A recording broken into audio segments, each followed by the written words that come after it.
वालेकुम अस्सलाम व रहमतुल्लाह। देखा है मेरे नबी ने और किसी ने भी देखा नहीं है।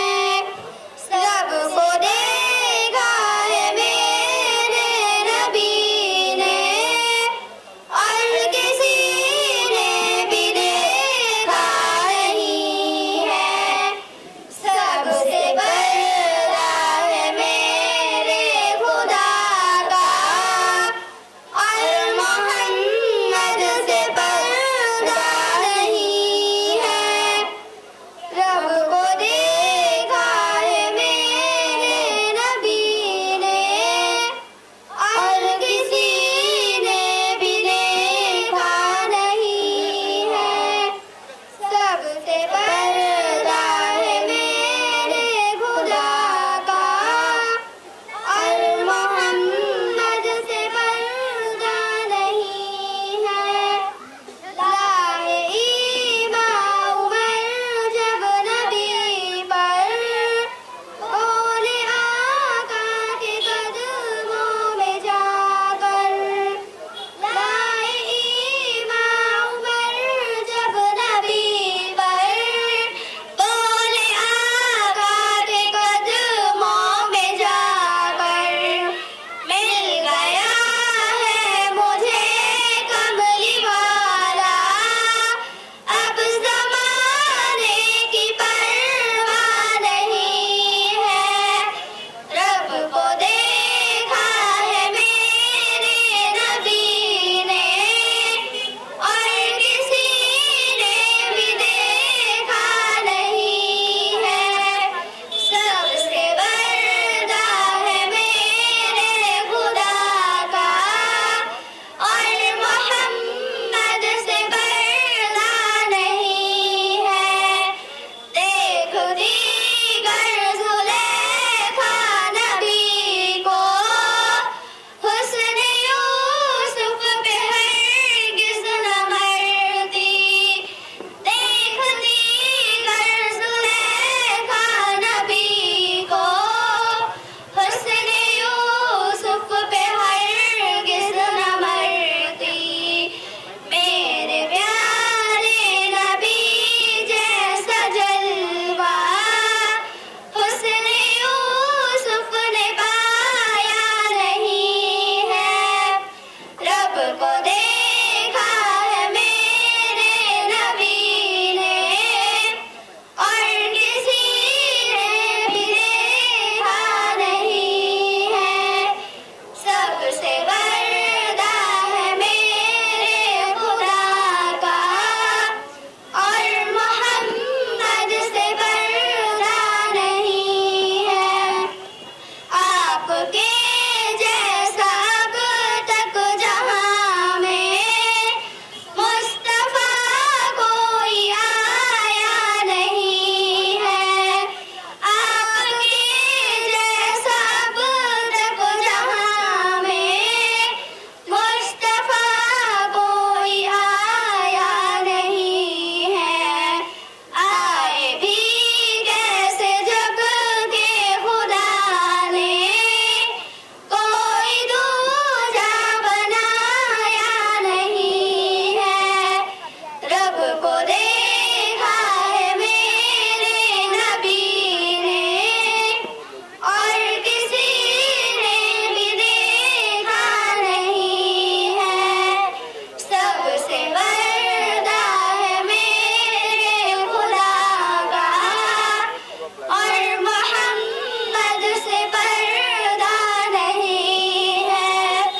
अब कहीं दिल नहीं लग रहा है, तैबा जाने को दिल रो रहा है। अब कहीं दिल नहीं लग रहा है, तैबा जाने को दिल रो रहा है। मौत आए मदीने में अमजद और कोई तमन्ना नहीं है। रब को देखा है मेरे